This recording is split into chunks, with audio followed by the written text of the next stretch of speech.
मंजिल मिल ही जाएगी भटकते ही सही, मंजिल मिल ही जाएगी भटकते ही सही, अरे गुमराह तो वो लोग हैं जो घर से निकले ही नहीं। जी हाँ, नमस्कार दोस्तों, मैं दिनेश शर्मा आज के इस सेशन में एक बार फिर से आपका हार्दिक स्वागत करता हूँ। दोस्तों, जैसा कि आपको पता है, हमने एक फिजिक्स की सीरीज शुरू कर रखी है। उस फिजिक्स में हम कई चैप्टर कर चुके हैं। आज की क्लास में हम जो नया चैप्टर शुरू करने जा रहे हैं, जैसा कि आप स्क्रीन के सामने देख पा रहे होंगे, साउंड चैप्टर। ध्वनि के बारे में हम चर्चा करेंगे स्टूडेंट, और बेसिक लेवल से लेके एडवांस लेवल तक इसके बारे में हम चर्चा करने जा रहे हैं। तो स्टूडेंट इसको ध्यान से समझिएगा। मैं अश्योर करता हूं कि क्लास खत्म होने के बाद एक भी डाउट आपका नहीं बचेगा।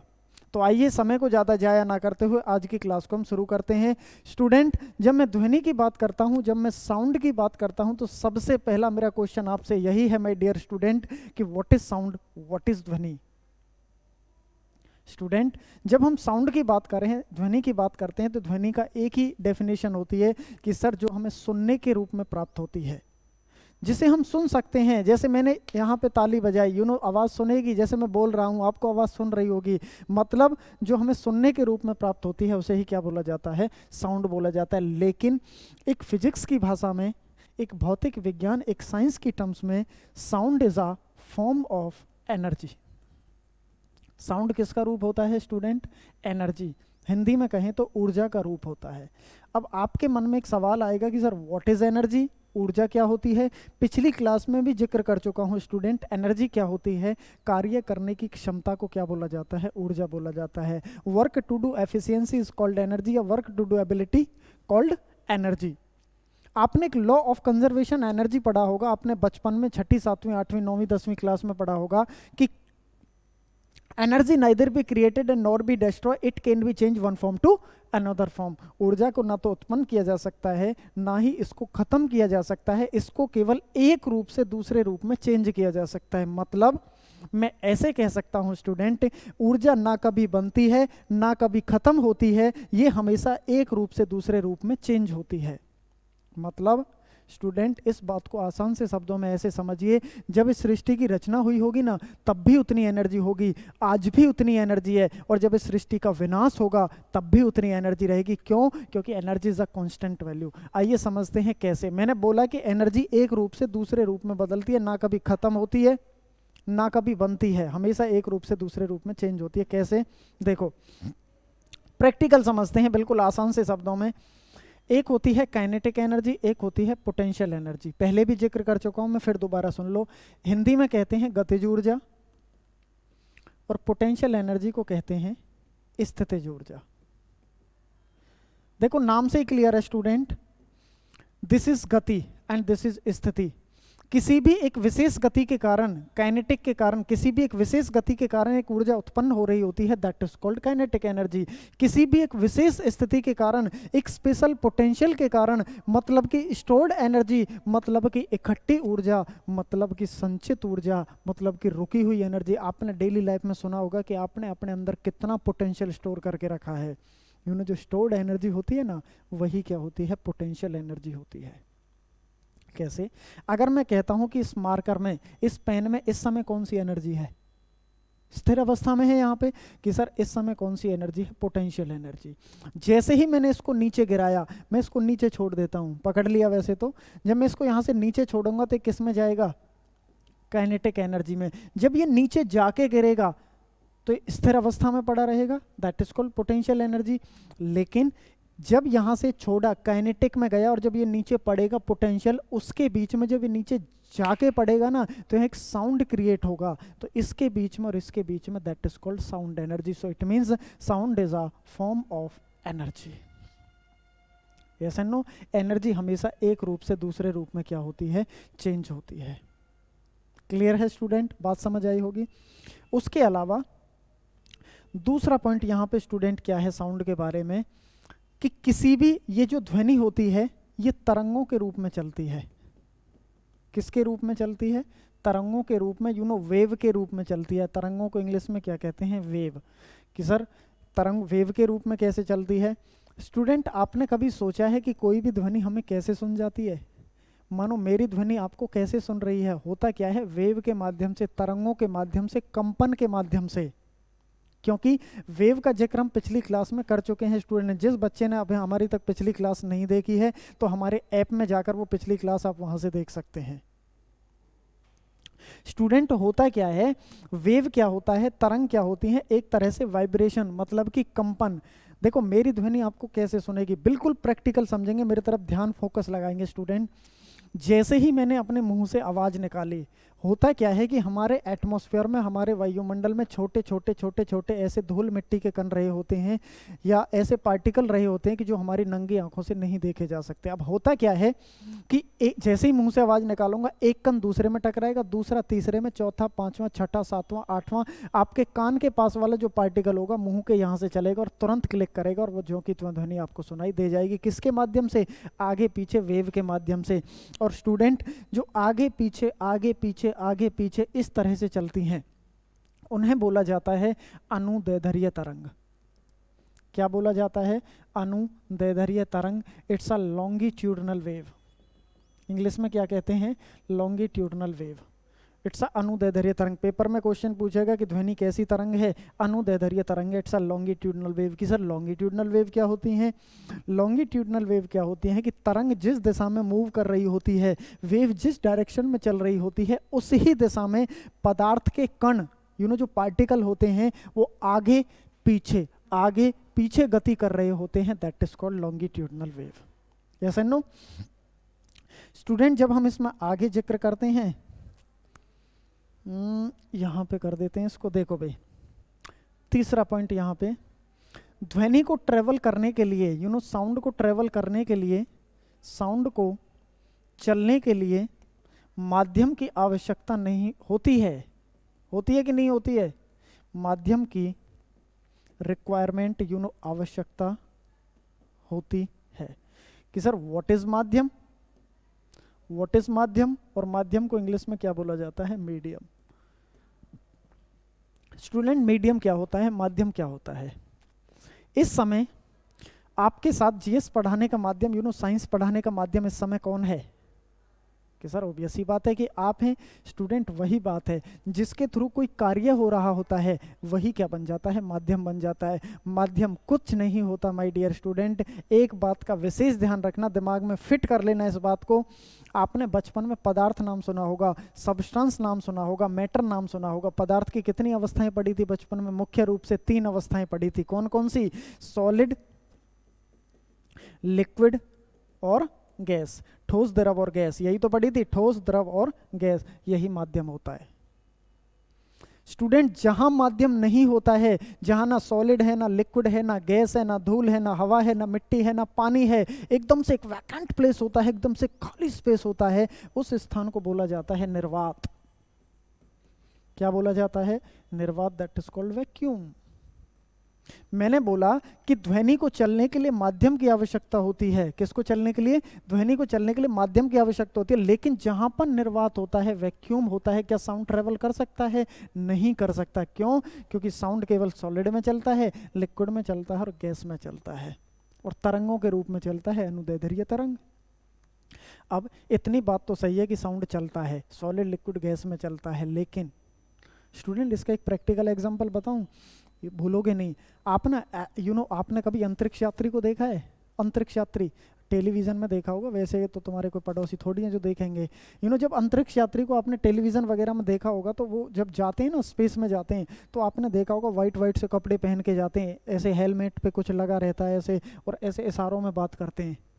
ये सन्नू, अब वो हेलमेट में लाइट लगी रहती है। लाइट चैप्टर में मैंने ये एग्जांपल दिया था, क्योंकि लाइट को चलने के लिए माध्यम की आवश्यकता नहीं होती है। क्यों? इसीलिए तो ले जाते हैं, दिखता होगा, क्योंकि वैक्यूम में ट्रेवल कर सकती है।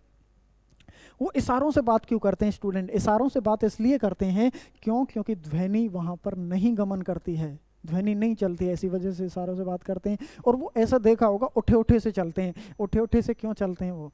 क्यों? क्योंकि वहां पे लेस ग्रेविटी है, ग्रेविटी नहीं है स्टूडेंट।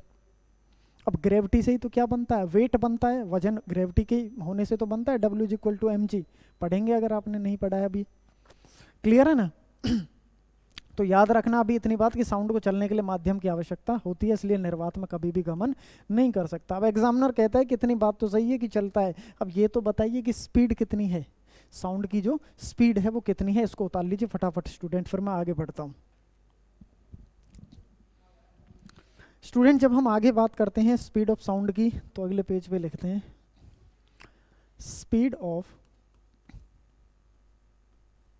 साउंड, ध्वनि की चाल। स्टूडेंट ध्वनि की चाल अलग अलग माध्यम में अलग अलग होती है। माध्यम आपको पता है कितने प्रकार के हैं, gas, liquid and this is solid. Gas में होती है 332 या 336 मीटर पर सेकंड, मतलब 1 मीटर में इतने सेकंड ट्रेवल करती है, हमारा प्रकाश करता है। इसमें होती है 1493 मीटर पर सेकंड और इसमें होती है 5130 मीटर पर सेकंड। 5130 मीटर पर सेकंड, 1493 मीटर पर सेकंड और गैस में होती है 332 मीटर पर सेकंड। कि सर गैस तो हाइड्रोजन भी है, गैस तो नाइट्रोजन भी है, लिक्विड तो पानी भी है, पेट्रोल भी है, दूध भी है, और सॉलिड तो हमारा लोहा भी है, स्टील भी है, एल्यूमिनियम भी है, बहुत सारे हैं। लेकिन यहाँ पे जो इंडिकेट किया जाता है स्टूडेंट, वो आयरन को किया जाता है, यहाँ पे पानी लिया जाता है और यहाँ पे गैस मतलब हवा लिया जाता है। It's a mixture of gases. Clear है? एक नॉर्मली वे में याद रखना है, इतना आपका पेपर में पूछ लिया जाता है। थोड़ा सा इन्वेरिएंस ऊपर करे नीचे करे तो आपको क्लिक कहाँ करना है भाई, हो सकता है 336 भी आ जाए और 330 भी आ जाए, तो आपको कहाँ आंसर लगाएंगे, गैस पे ही। इसमें ऊपर नीचे हो सकता है, इसमें ऊपर नीचे होता है वैसे, लेकिन थोड़ा सा अलग अलग भी दिया रहता है पेपर में। जैसे अगर मैं आपसे बात करूँ कि कहीं कहीं 20 डिग्री सेल्सियस टेम्परेचर पर 343 मीटर पर सेकंड दिया रहता है। इसका एक फार्मूला भी है, उससे आप निकाल सकते हैं कि कितने डिग्री सेल्सियस पे कितना टेम्परेचर बढ़ जाता है। 1 डिग्री सेल्सियस टेम्परेचर बढ़ाने पर 0.61 मीटर पर सेकंड स्पीड ऑफ लाइट बढ़ जाती है। 1 डिग्री सेल्सियस टेम्परेचर बढ़ाने पर 0.61 मीटर प्रति सेकंड आपकी जो स्पीड ऑफ साउंड होती है वो बढ़ जाती है। आप मेरी बात समझ पा रहे होंगे स्टूडेंट? क्लियर है ना? ये जो 332 मीटर प्रति सेकंड है एट 0 डिग्री सेल्सियस टेम्परेचर पर मैंने आपको बताई है। क्लियर है? यही आता है पेपर में। अब स्टूडेंट गैस, लिक्विड, सॉलिड में सबसे ज़्यादा पेपर में क्वेश्चन डायरेक्ट भी पूछेगा कि सबसे ज़्यादा स्पीड कहाँ होती है साउंड की, कहाँ होता है, सॉलिड में होता है, उससे कम कहाँ होती है, लिक्विड में, और सबसे कम कहाँ होती है, गैस में। इसको प्रैक्टिकल याद रखवाता हूँ, देखो बड़े आसान से शब्दों में। एक डंडा लीजिए, हेलो स्टूडेंट, एक डंडा लीजिए और उस डंडे को हवा में घुमाइए, आवाज़ होगी कि नहीं होगी? कि सर होगी, बिल्कुल होगी, सें की आवाज़ होगी। अरे एक डंडे लीजिए, कान के पास घुमाइए, सें की आवाज़ होगी हवा में। अब उसी डंडे को लेके किसी पानी के पास जाइए, तालाब में जाइए और उसी डंडे को तालाब में मारिए, छप छप की आवाज़ होगी कि नहीं होगी? क्या उस हवा से तेज होगी कि नहीं होगी? सर ऑब्वियस सी बात है, हवा से तेज ही होगी। जी हाँ।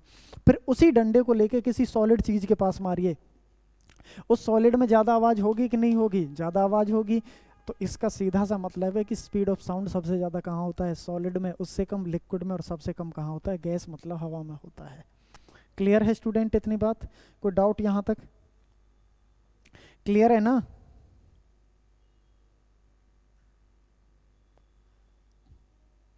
क्लियर? देखो भाई, आगे जब हम बढ़ते हैं स्टूडेंट, तो यहाँ पर आप लोग एक हेडिंग डालेंगे, और हेडिंग क्या है student? Factor affecting speed of light. Factor affecting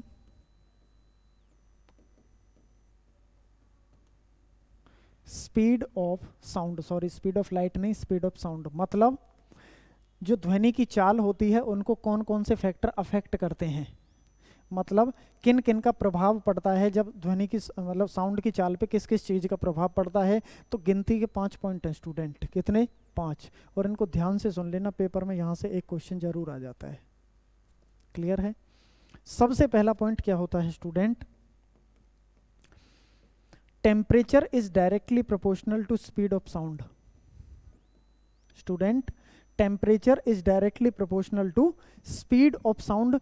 temperature के बढ़ने से ध्वनि की चाल हमेशा क्या हो जाती है? बढ़ जाती है। और टेम्परेचर के घटने से ध्वनि की चाल क्या हो जाती है? घट जाती है।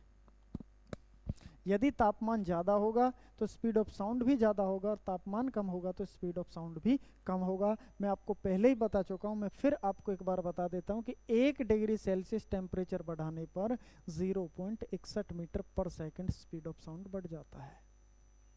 Yes and no? स्टूडेंट, जब मैं सेकंड पॉइंट की बात करता हूँ माय डियर स्टूडेंट, तो प्रेशर, मैं ऐसे कह सकता हूँ कि speed of sound is independent of pressure. Speed of sound is independent of pressure, मतलब ध्वनि की चाल पर प्रेशर का कोई भी इफेक्ट नहीं पड़ता है। ना तो प्रेशर के घटने से ध्वनि की चाल घटती बढ़ती है, ना बढ़ने से घटती बढ़ती है, मतलब ये स्वतंत्र होता है, प्रेशर का कोई भी प्रभाव ध्वनि की चाल पर नहीं पड़ता है। Yes and no. जब हम तीसरे पॉइंट की बात करते हैं माय डियर स्टूडेंट, इसको छोटा कर देते हैं।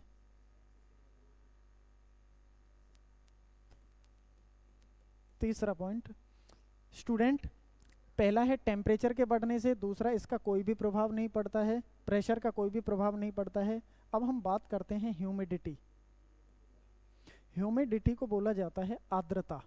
क्या कहते हैं? आर्द्रता। आर्द्रता is directly proportional to speed of sound. Student ये जो साइन है ना, ये आपको ऐसे साइन दिख रहा होगा। जितने भी आर्ट और कॉमर्स वाले बच्चे हमारे साथ जुड़े हुए हैं स्टूडेंट, स्पेशली ध्यान दीजिएगा, ये कुछ नहीं होता, इसका मतलब होता है बराबर।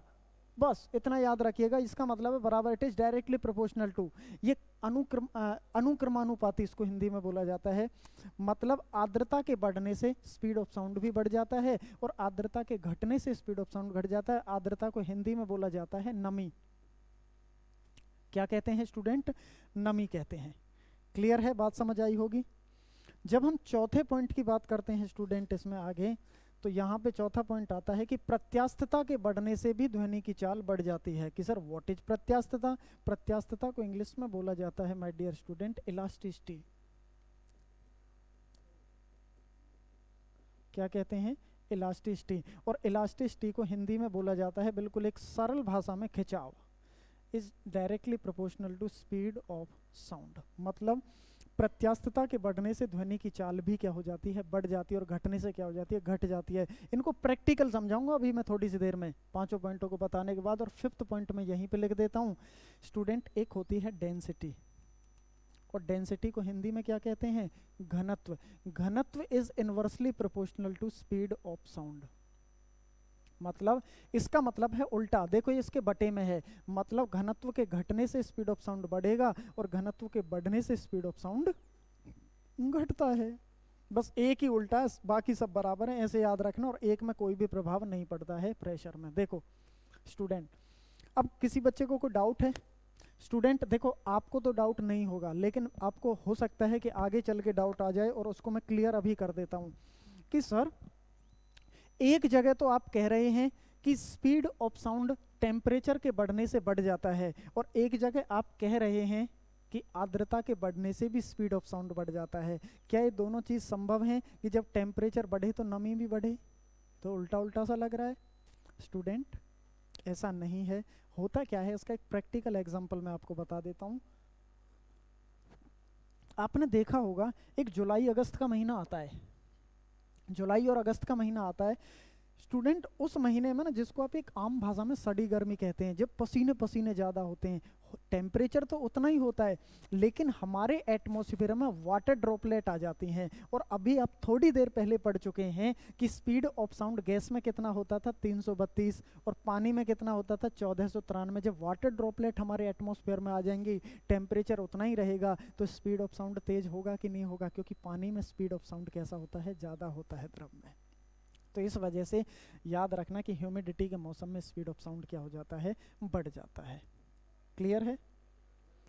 क्लियर है ना स्टूडेंट? अच्छा कि सर घनत्व के घटने से और बढ़ने से क्या प्रभाव पड़ता है स्पीड ऑफ साउंड पे? तो इसको भी प्रैक्टिकल बहुत ही आसान से शब्दों में एक एक पॉइंट को खोल के बता रहा हूं स्टूडेंट, ध्यान से सुनिएगा, समझिएगा। देखो डेंसिटी का मतलब क्या होता है student? What is density?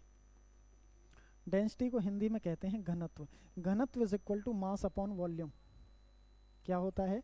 Mass upon volume.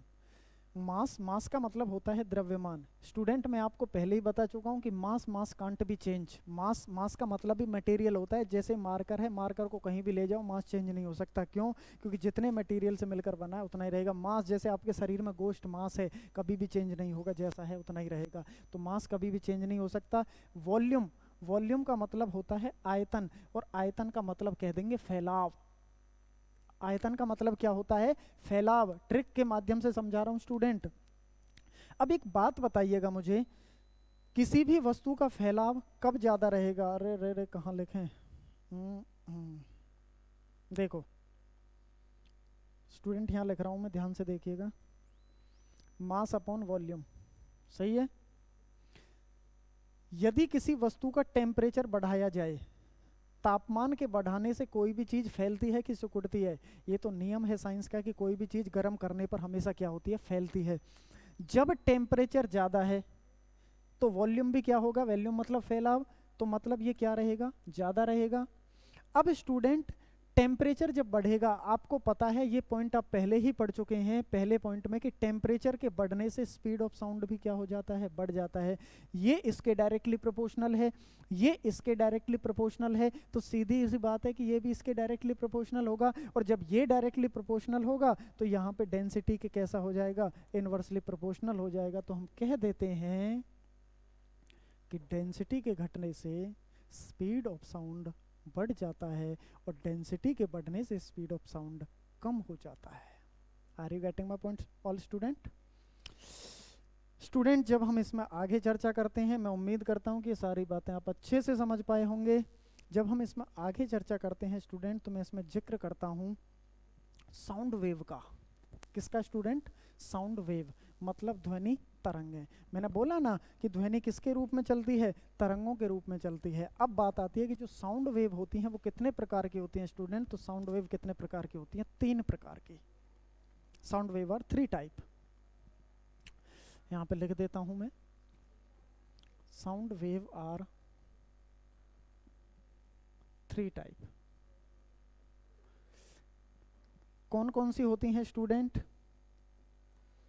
सबसे पहली होती हैं इंफ्रासोनिक वेव। क्या होती हैं? Infrasonic wave. स्टूडेंट विशेष ध्यान रखिएगा स्टूडेंट, ये जो इंफ्रासोनिक वेव है ना, ये हिंदी वाले बच्चे भी ये ऐसे ही लिखा मिलेगा आपको, इंफ्रासोनिक वेव ऐसे ही लिखा मिलेगा। और हिंदी में आपको अवश्रव्य तरंगें भी लिखा मिलेगा, अवश्रव्य तरंग। इंफ्रासोनिक वेव, यहाँ ना ये थोड़ा सा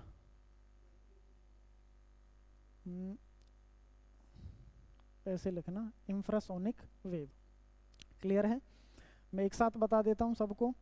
एक होती हैं ऑडिबल वेव। क्या होती हैं? Audible wave. हिंदी में भी ऑडिबल वेव लिखा मिलेगा स्टूडेंट, और इसको ना हिंदी में श्रव्य तरंग कहते हैं। क्या कहते हैं? श्रव्य तरंग।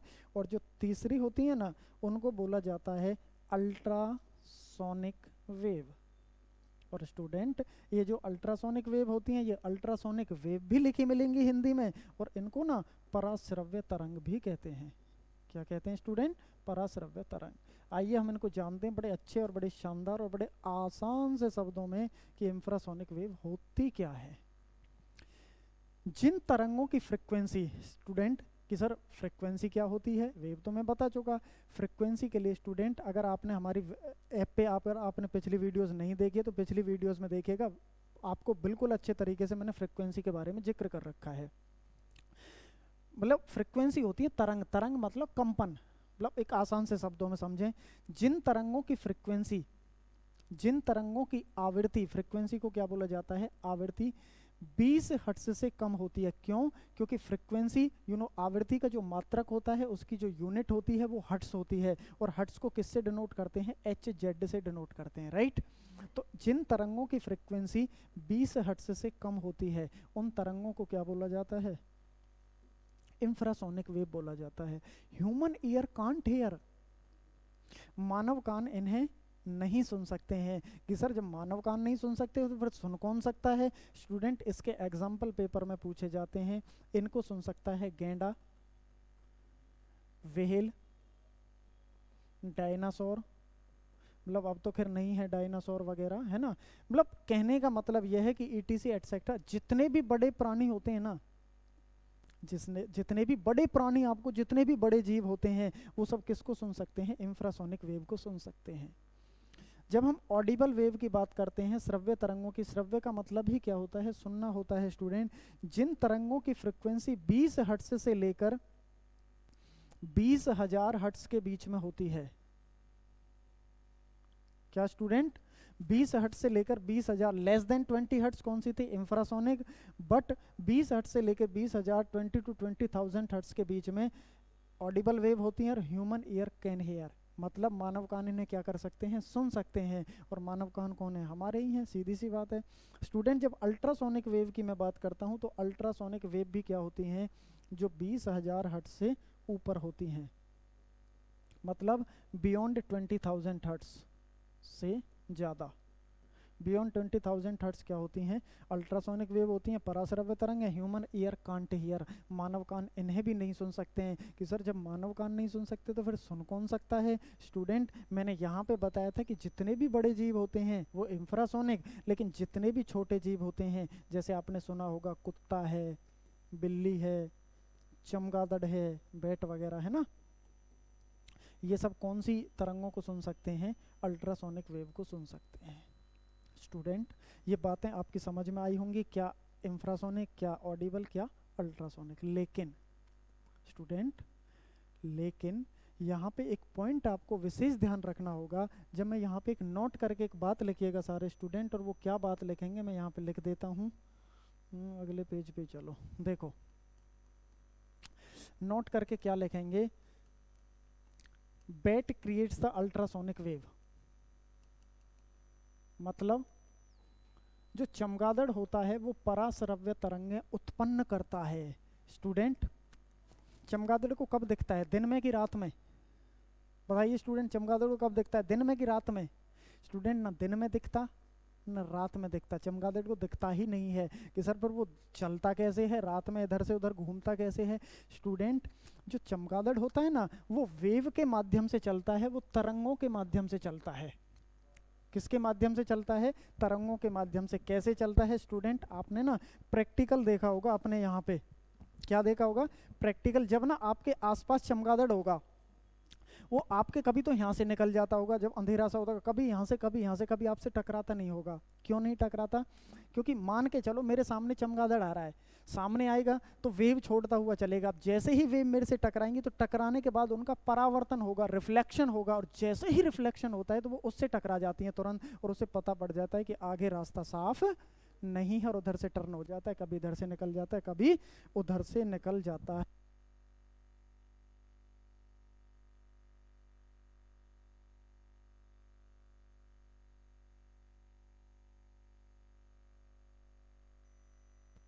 क्लियर है स्टूडेंट। जब हम इसमें आगे चर्चा करते हैं तो हम आगे बात करते हैं, देखो भाई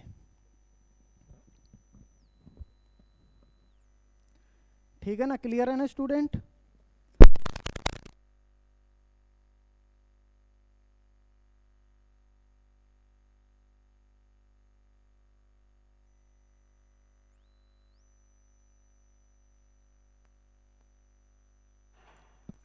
हाँ स्टूडेंट आवाज़ आ रही होगी, वो सेल चेंज किए थे तो उस वजह से। देखिए स्टूडेंट जब हम इसमें आगे चर्चा करते हैं ना तो इस साउंड में हम चर्चा करने वाले हैं रिफ्लेक्शन ऑफ साउंड के बारे में। That's a very very most important. ध्यान से देखिएगा स्टूडेंट कि what is reflection of sound. Reflection of sound, इसको हिंदी में कहते हैं ध्वनि का परावर्तन। स्टूडेंट जब हम लाइट चैप्टर कर चुके हैं, है ना, जब लाइट चैप्टर हमने किया था तो मैंने जिक्र किया था रिफ्लेक्शन ऑफ लाइट के बारे में, यू नो, प्रकाश के परावर्तन के बारे में। तो वहाँ पे मैंने आपको एक ही बात बताई थी कि वापस आना या जाना ही क्या कहलाता है, प्रकाश का परावर्तन कहलाता है। तो ऐसे ही ध्वनि का वापस आना या जाना ही क्या कहलाता है, ध्वनि का परावर्तन कहलाता है। स्टूडेंट ये जो ध्वनि का परावर्तन होता है ना, इसका एक दूसरा नाम भी होता है माय डियर स्टूडेंट, इसको बोला जाता है इको साउंड। क्या होता है, इको साउंड। इसको हिंदी में भी क्या कहते हैं, इको साउंड या इको ध्वनि। ये जो इको साउंड होता है ना स्टूडेंट, इसका एक और नाम होता है, इसको बोला जाता है रीसाउंड, और रीसाउंड को बोला जाता है पुनरावृत्ति ध्वनि। क्या बोला जाता है, पुनरावृत्ति ध्वनि। देखिए पुनः, पुनः का मतलब दोबारा, आवृत्ति, आवृत्ति मतलब फ्रीक्वेंसी, जिसकी आवृत्ति दोबारा होती है उसे ही पुनरावृत्ति ध्वनि, रीसाउंड, इको साउंड और ध्वनि का परावर्तन कहते हैं। देखिए बहुत आसान है, बेहद आसान है, ध्यान से समझिएगा। इको आपने ना देखा होगा जब कभी आपके डीजे वगैरह बजता होगा, जब कभी आप कोई साउंड बॉक्स बजाते होंगे तो आप कहते हैं ना कि डीजे वाले बाबू बेस बढ़ा दे। अब यहाँ पे बेस नहीं बढ़ाना है, यहाँ पे क्या बढ़ाना है, इको बढ़ाना है। इको क्या होता है, देखो इसका एक प्रैक्टिकल एग्जांपल लेते हैं। कभी आप शादी ब्याह में गए होंगे, आपके आसपास जब शादी ब्याह होता है तो स्टूडेंट जब आप शादी ब्याह में जाते हैं तो आपने ना वहाँ पे एक रेहड़ी देखी होगी। रेहड़ी, यू नो रेहड़ी आप समझते होंगे, जितने बच्चे इस वीडियो को देख रहे हैं।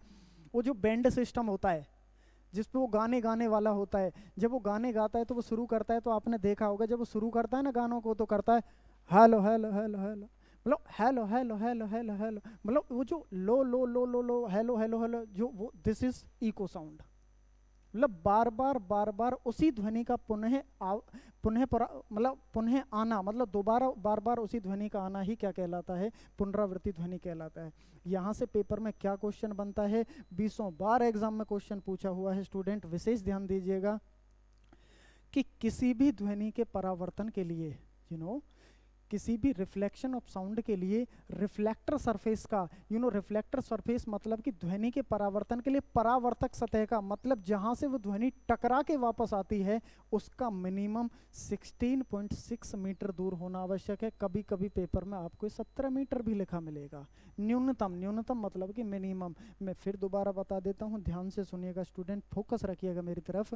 मैं क्या कह रहा हूँ कि ध्वनि के परावर्तन के लिए परावर्तक सतह का, जहां से वो चीज टकरा के, जहां से वो आवाज टकरा के वापस आ रही है, that is called reflector surface. परावर्तक सतह का 16.6 मीटर मिनिमम होना आवश्यक है। उससे ज्यादा कितना ही हो, आपने देखा होगा अक्सर वादियों में जब आप शाहरुख खान बन जाते हैं तो आपने देखा होगा जब आप कहीं बोलते हैं, किसी को आवाज मारते हैं तो दूर से टकरा के वापस आवाज ध्वनि सुनाई देती है कि नहीं सुनाई देती है, तो वही क्या होता है, रिफ्लेक्शन ऑफ साउंड होता है। Yes and no. अब यहाँ से बहुत ही बेहतरीन और बहुत ही शानदार एक एग्जाम्पल पूछा जाता है। आप कभी फिल्म देखने गए होंगे थिएटर में, यस एंड नो स्टूडेंट, क्या कभी फिल्म देखने गए हो थिएटर में? गए होंगे, जरूर गए होंगे। जब आप सिनेमा घर में फिल्म देखने जाते हैं तो वहाँ पे एक स्क्रीन होती है, यस एंड नो, और सीट्स कुछ इस तरह से होती हैं, देखी होंगी आपने, ऐसे कुछ सीट्स लगी होती हैं।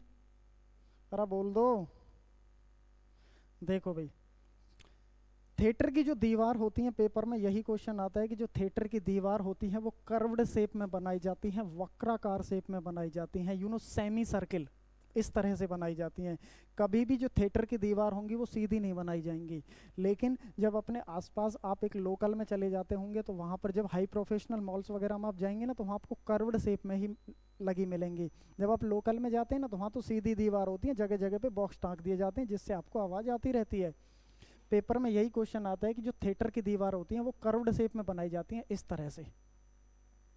यहाँ से थोड़ा सा मैं इसको नीचे ले देता हूँ, इस तरह से बनाई जाती हैं स्टूडेंट, ऐसे कर्व्ड शेप में बनाई जाती है। इससे फर्क क्या पड़ता है, प्रभाव क्या होता है ध्वनि का परावर्तन का, एग्जाम्पल कैसे, ध्यान से समझिएगा, फोकस ऑन मी। देखिए स्टूडेंट, इस स्क्रीन से आवाज निकलेगी, यस एंड नो। जब यहाँ से आवाज निकलेगी तो ये इस दीवार पे जाके टकराएगी, और जैसे ही इस दीवार पे जाके टकराएगी तो यहाँ पे कोई ना कोई व्यक्ति, तुम बैठे हो यहाँ पे, है ना, किसी के साथ बैठे हो या अलग बैठे हो, कोई बात नहीं। जब यहाँ से आपको आवाज़ सुनती है यहाँ पे इस तरह से, यस एंड नो, यहाँ से टकरा के ये वापस आपके कानों तक आई।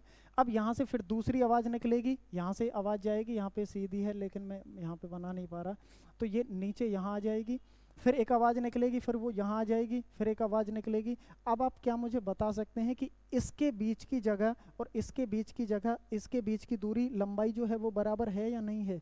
स्टूडेंट, बराबर लंबाई है, बिल्कुल बराबर लंबाई है। थोड़ा सा सही नहीं बना है, उस वजह से आपको देखने में लग रहा होगा। क्यों? देखो कैसे, जितनी ऊपर ये दीवार जा रही है स्टूडेंट, जितनी ऊपर ये दीवार जा रही है उतनी ही ऊपर सीट्स जा रही हैं, और जितनी नीचे सीट्स आ रही हैं उतनी ही नीचे दीवार आ रही है। तो यहाँ के बीच में स्पेस और यहाँ के बीच में जो स्पेस रहेगा वो बिल्कुल कैसा रहेगा, इक्वल रहेगा। तो समान समय में समान ध्वनि समान रूप से व्यक्ति को सुनाई दे जाती है। क्लियर है स्टूडेंट? अब अगर ये सीधी दीवार होती इस तरह से, अब ये सीट्स ऐसी होती तो आप यहाँ से आवाज़ निकलती, यहाँ जो आदमी बैठा है, यहाँ एक व्यक्ति यहाँ बैठा है, अब इसको कब आवाज़ सुन रही है? जब फिल्म ख़त्म हो रही है, जब तब इसके पास आवाज़ आ रही है, इसको तुरंत सुन जाएगी, इसके पास बहुत लेट आवाज़ आ रही है। तो इस वजह से इस इनवेरियंस को बचाने के लिए जो थिएटर की दीवार होती हैं वो कर्व्ड शेप में बना दी जाती हैं। इसी का एग्जाम्पल ये यहाँ पे आपने जाना। स्टूडेंट, मैं उम्मीद करता हूँ कि ये सारी बातें आप अच्छे से समझ पाए होंगे। क्लियर है स्टूडेंट?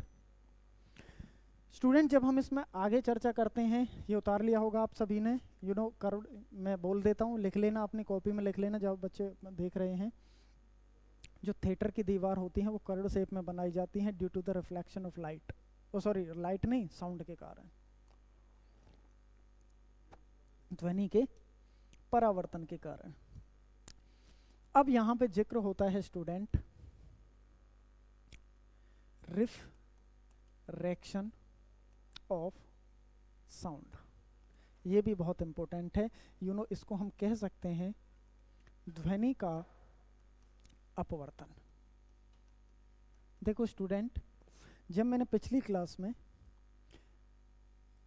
रिफ्रैक्शन ऑफ लाइट के बारे में जिक्र किया था, जिस बच्चे ने भी वो वीडियो देखी होगी तो उसने अच्छे से समझा होगा कि रिफ्रैक्शन ऑफ लाइट क्या होता है। अपवर्तन बताया था, धोखा, भ्रम, हेलोसिनेशन, है ना, वो समझ गए होंगे जो भी स्टूडेंट ने देखी होगी। स्टूडेंट, ध्वनि का अपवर्तन होता क्या है? अपवर्तन का मतलब होता है, एक ही मतलब है और एक ही क्वेश्चन यहाँ से बनेगा स्टूडेंट, और वो क्या बनेगा इस बात का विशेष ध्यान रखिएगा कि दिन की अपेक्षा रात में अधिक शोर सुनाई देता है। मैं आपसे एक सवाल करता हूँ, क्या दिन में शोर सुनाई ज़्यादा देता है कि रात में ज़्यादा शोर सुनाई देता है? कि सर ऑब्वियस सी बात है, कोई बच्चा भी बता देगा, रात में शोर कम अधिक सुनाई देता है। क्यों सुनाई देता है रात में? क्योंकि माहौल कैसा होता है? शांत होता है एकदम, इसी वजह से सुनता है। अगर इतनी सी बात होती तो कोई भी बता देता। इसके पीछे क्या कंसेप्ट है, क्या लॉजिक है, आइए समझते हैं। स्टूडेंट, ध्वनि का अपवर्तन का मतलब क्या होता है कि एक माध्यम से दूसरे माध्यम में प्रवेश करना। एक बार मैं आपको याद दिला देता हूं कि स्पीड ऑफ लाइट नहीं, जो लाइट होती थी, लाइट का अपवर्तन क्या होता था, जो प्रकाश होता था उसका अपवर्तन क्या होता था कि कोई भी प्रकाश की किरण एक माध्यम से दूसरे माध्यम में प्रवेश करती है और अपने पथ से विचलित हो जाती है, अपने रास्ते से भटक जाती है। कंडीशन दो बनती थी। माध्यम क्या होते थे? देखिए, फिर वही माध्यम का जिक्र आ रहा है स्टूडेंट। माध्यम मैंने बताया था solid, liquid, gas. Solid, liquid, gas तो माध्यम होते ही हैं, लेकिन उसके अलावा माध्यम दो ही प्रकार के होते हैं। जितने भी आर्ट और कॉमर्स वाले बैकग्राउंड वाले बच्चे हैं, एक होता है सघन माध्यम और एक होता है स्टूडेंट विरल माध्यम।